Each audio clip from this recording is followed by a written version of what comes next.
Fala galera, estamos na Semana das Viroses, hein? É um tema extremamente importante, pertinente, principalmente pelo momento que nós estamos vivendo agora. Mas não tem que saber somente da Covid-19. Galera, se você está vendo esta aula nesses momentos que nós estamos vivendo, você sabe o que eu estou falando. Mas se você está vendo essa aula lá na frente, se essa aula é uma aula antiga para você, saiba você que estamos no meio de uma pandemia, que é o Covid-19 provocado pelo coronavírus do tipo SARS-CoV-2.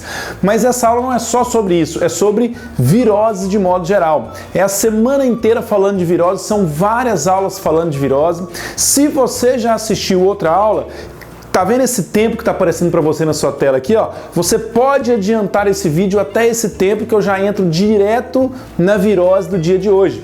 Agora, se você não assistiu nenhuma aula ainda, assista essa introdução todinha porque ela é extremamente pertinente para o assunto, hein? É muito importante. Então, pegue seu caderno aí, se acomode direitinho, faça as suas anotações porque isso aqui é aula. Aula, aula, aula. E o tema é virose. Galera, afinal de contas, o que precisamos saber sobre as viroses? Primeiro, viroses são doenças provocadas por vírus. E quando a gente estuda virose de modo geral, a gente tem que se ater para alguns pontos muito importantes. Então vem comigo no quadro aqui, ó. Ao estudar virose, o que temos que saber? Por exemplo, no primeiro momento, o nome da doença. Que no caso da Covid-19, por exemplo, o que é Covid-19? Covid-19 não é o nome do vírus, é o nome da doença. Atenção para isso. No caso da dengue, dengue é o nome da doença. No caso do HPV, o HPV é o nome do vírus, não é o nome da doença. O nome da doença é condiloma acuminado. Então, primeiro ponto, o nome da doença. Na sequência, o agente etiológico. Lá no meu Instagram, o @senhorbiologia, eu coloquei lá um teste nos stories perguntando qual que era o agente etiológico da dengue.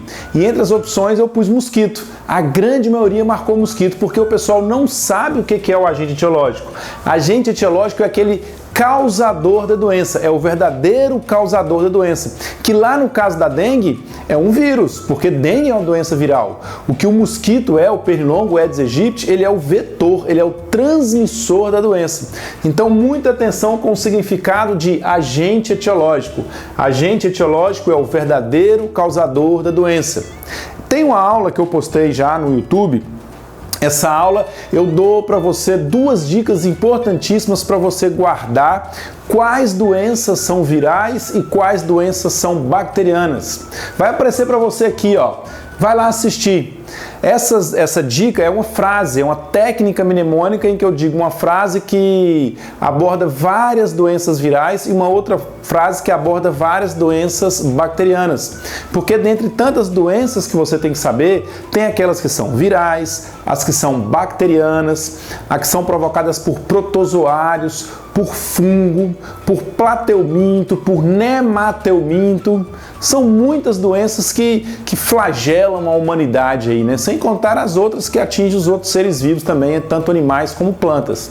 Mas enfim, o que seria o vírus, o que seria a bactéria, o que seria o protozoário? São diferentes agentes etiológicos. Então é muito importante, quando estiver estudando algumas doenças, quando estiver estudando virose, você saber quem é o agente etiológico. O outro ponto, o ciclo da doença. O que é o ciclo da doença?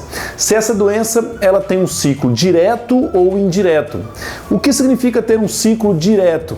Significa que você pega a doença da própria pessoa doente. Por exemplo, gripe. A gripe, você pega gripe de uma pessoa com gripe. E quando é indireto, é quando existe um vetor, existe um atravessador nisso aí. No caso da dengue, por exemplo, eu não pego dengue de uma pessoa com dengue. Eu pego dengue pela picada do mosquito Aedes aegypti. Então, a dengue é uma virose indireta, ela apresenta um ciclo indireto. E a gripe, por exemplo, é uma virose direta, apresenta um ciclo direto, como é, por exemplo, a Covid-19 também.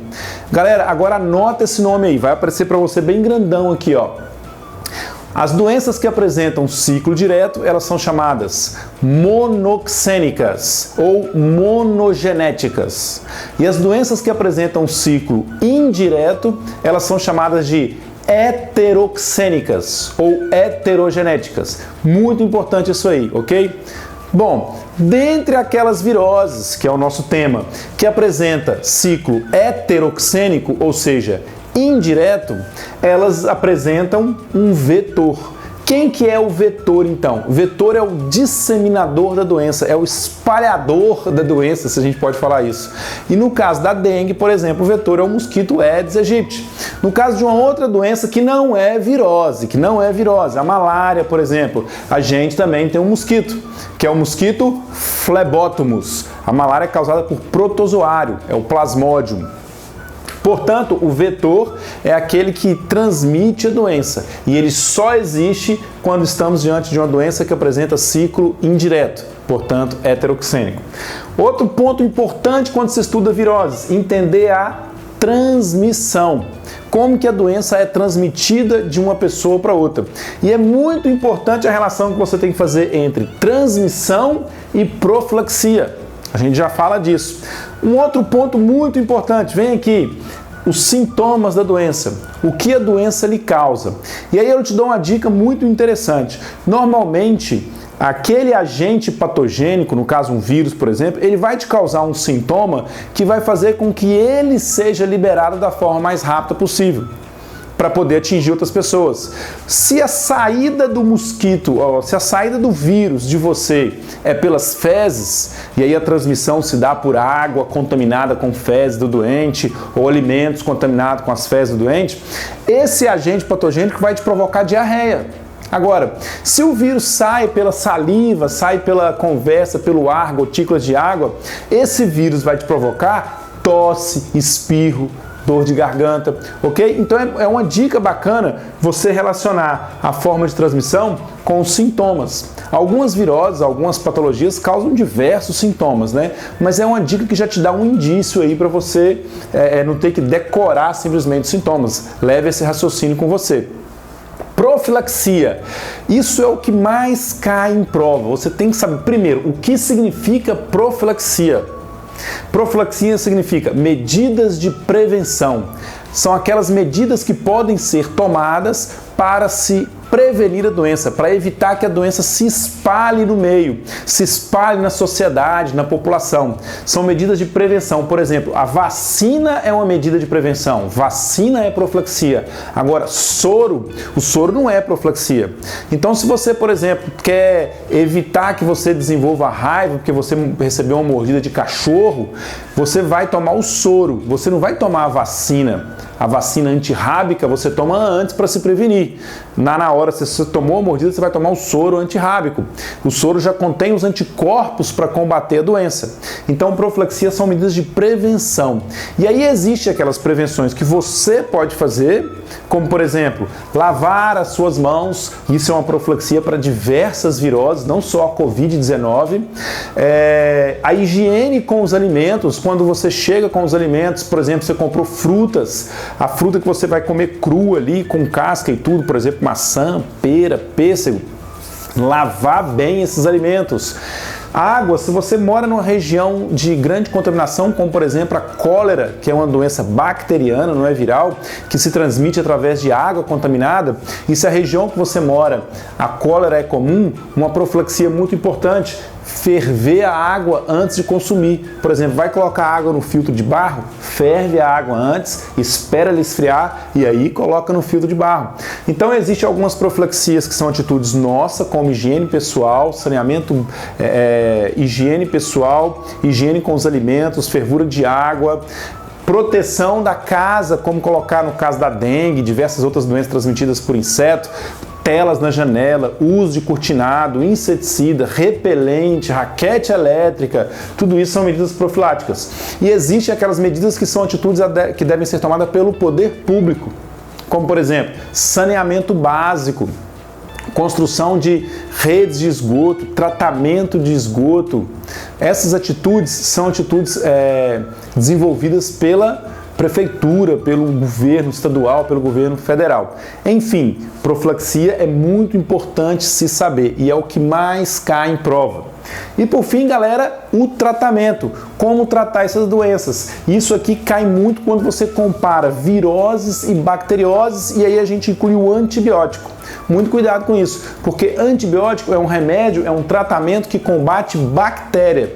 Se você tiver vírus, tiver uma virose, o antibiótico não é a medida mais adequada. Normalmente as viroses, o tratamento delas se dá de forma paliativa. Você toma um remédio para evitar uma febre, um remédio para combater uma inflamação na garganta, porque o que vai matar os vírus mesmo, o que vai combater as viroses é o seu sistema imunológico. São os seus próprios anticorpos que vai conseguir danificar isso aqui. Portanto, galera, esses são os pontos que precisamos conhecer quando o assunto é virose. O nome da doença, o agente etiológico, o ciclo da doença, o vetor, a transmissão, sintomas, profilaxia e tratamento. Então nós vamos mudar de cenário, nós vamos agora para um outro estúdio, diante de uma televisão, usando uma apresentação em PowerPoint, em que eu vou falar para você de cada uma das doenças, beleza? Você vai ver a de hoje e aí você fica pronto aí para as próximas aulas. Se você está aqui dentro do IGTV me assistindo, saiba que essa aula continua lá no YouTube. Se você está aqui no YouTube comigo, continue ligado que a aula vai continuar a partir deste tempo aqui. Um grande abraço e vamos lá!